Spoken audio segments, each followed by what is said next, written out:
We had our first football game.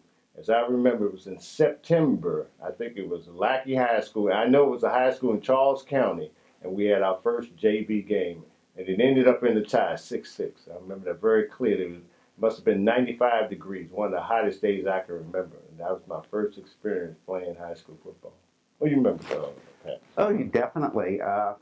And we did go to Mackin for a year, and Mackin in the ninth grade, and Mackin didn't have a football team, so none of us played football that year. I had only played 1 year in Mount Calvary, right next door, and I wanted to go to McNamara when it opened, so ended up going, which a whole bunch of guys did, and we went to Mackin down at Ninth 14th and V for a year, and then came out here. I just remember Bill Shea, how intimidating he was. You know, he's about like 6'2", 6'3", 240, 250. Easy. Yeah, and he seemed bigger and bigger than that. And I remember basically my high school plays were like, you know, halfback around the right end, you know, that kind of thing. And so you knew what you had to do from that play. And then we get here and it was, man, it was scientific, you know, number the holes and number the backs. And so, you know, the right halfback going off the right guard would be a 23 dive. And that was cool.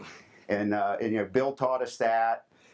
Next year, we played a full varsity schedule. Oh, 10 games. Ooh.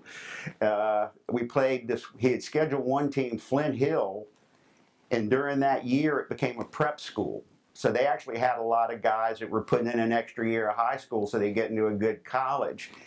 And they called us and asked if we wanted to cancel the season, or cancel the game, and Bill said no.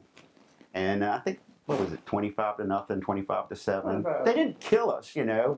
In retrospect, now 50 years later, though, Shea did an excellent job considering what he had to work with. You know, and that to start two programs, basketball and football, in the D.C. metropolitan area, which was extremely competitive in both sports at that time, nationwide. The junior year we had a winning record, and I think we were 9-11 the senior year, and that was our first entry into the Catholic League, and we held our own.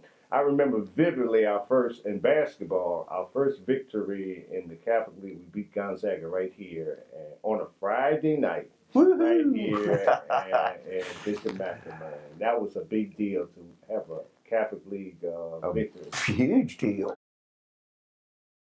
Old school, yes, old school. He wasn't not a screamer. His look could melt you. He didn't need to scream, and it was definitely like, I'm not making this up. This is honest truth. I was a starting guard, 170. The other starting guard, Mike Cady, 170. Bob Stanley's the center, 170. That's your interior line.